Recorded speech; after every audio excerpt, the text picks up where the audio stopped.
কারো ক্যান্সার দেখে যদি এই দোয়াটা আপনি বিশ্বাসের সাথে পড়েন, জীবনে কোনোদিন ক্যান্সার রোগে আক্রান্ত হবেন না। দুর্ঘটনা দেখে যদি পড়েন, ওই দুর্ঘটনা আপনাকে স্পর্শ করবে না। যে কোনো কারো বিপদ দেখে যদি কোনো বিশ্বাসী বান্দা এই দোয়া পড়ে, বিশ্বনবী বলেন লাম ইউসিবহু যালিকাল বালা, ওই বিপদ তাকে আর ধরবে না।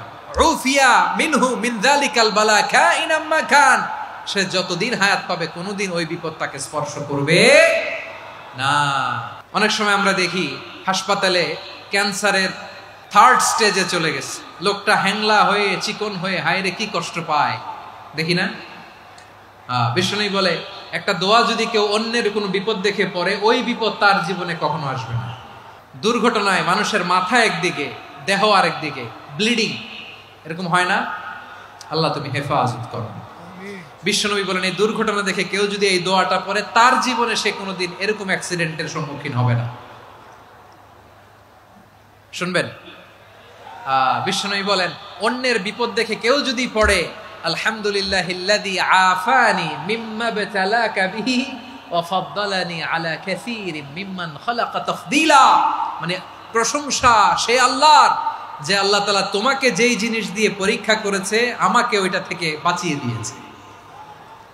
তোমাকে আল্লাহ যেই বিপদে ফেলেছে আমাকে ওই বিপদ থেকে তিনি মুক্ত রেখেছে, আর তার অনেক সৃষ্টির উপর আমাকে তিনি প্রাধান্য দিয়েছে। সুবহানাল্লাহ পড়েন।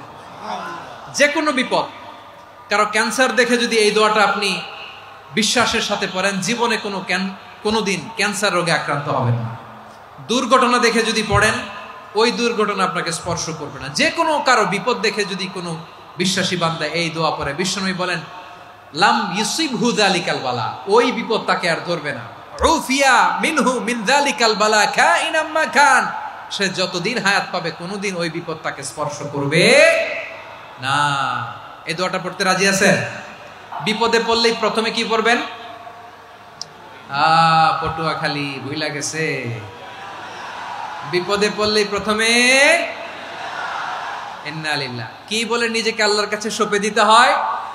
হাসবুনাল্লাহ। চরম বিপদে দেয়ালে পিঠ থেকে গেছে, তখন লা ইলাহা ইল্লা আনতা সুবহানাকা ইন্নী কুনতু মিনাজ জালিমিন। এরপরে লা ইলাহা ইল্লাল্লাহুল আযীমুল হালিম, এই দোয়া। আকস্মিক বিপদ, হঠাৎ যেন কোনো বিপদ আমাকে পেয়ে না বসে, এটার জন্য বিসমিল্লাহিল্লাযী লা ইয়াদুররু মা ইসমিহি শাইউন ফিল আরদি ওয়ালা ফিস সামাই ওয়া হুয়াস সামিউল আলিম। সকালে 3 বার, রাতে 3 বার। আর মারাত্মক tension, hyper tension, anxiety, depression থেকে বাঁচার জন্য 2 দোয়া, ইয়া হাইয়্যু ইয়া কাইয়্যুম, ইয়া হাইয়্যু ইয়া কাইয়্যুম, মনে থাকবে? আর আল্লাহুম্মা ইন্নী আবদুক, এই দোয়া।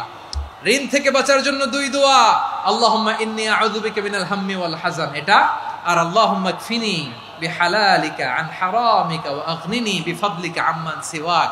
আর সব সময় পড়ার জন্য একটা আমল দিয়ে যাই, উঠতে বসতে, অফিসে যাচ্ছেন, অফিস থেকে ফিরতেছেন, বসে আছেন, শুয়ে আছেন, ছোট্ট এক শব্দে আমরা যেন বেশি বেশি পড়ি আস্তাগফিরুল্লাহ। আওয়াজ করে আমার সাথে পড়ুন আস্তাগফিরুল্লাহ। আবার পড়ুন আস্তাগফিরুল্লাহ।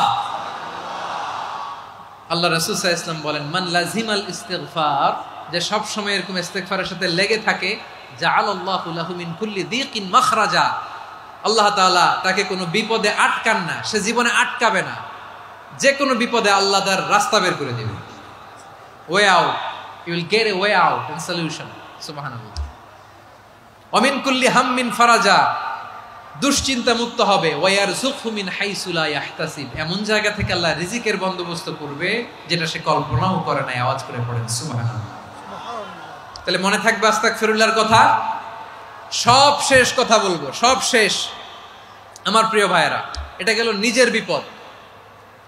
কিসের বিপদ? নিজে যদি বিপদে পড়েন, অন্যের বিপদ যদি দেখেন, এটার জন্য একটা দোয়া আছে।